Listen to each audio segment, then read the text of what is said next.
ना लंटेन पे ना तीर पे ना जाति पे ना पाती पे, अब की वोट लगई है भैया हाटी पे। आ, आ, आ, आ,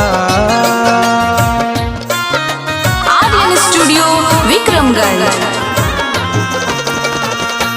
अपने अमित मुखिया भैया के जीताए दीहा, विधायक बनाए दीहना। अपने अमित मुखिया भैया के जीताए दीहा, विधायक बनाए दीहना। इनके काराकाट से पटना तक पहुँचाए दीहा, विधायक बनाए दीहना।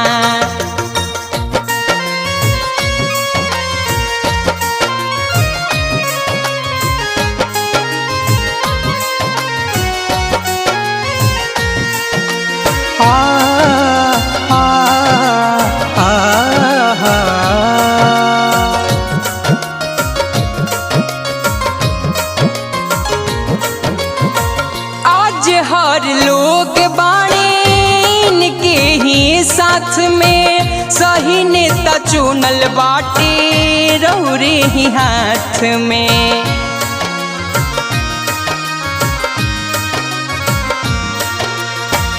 अब लेता ऊंचा कैले शिवपुर के नाम हो, क्षेत्र खातिर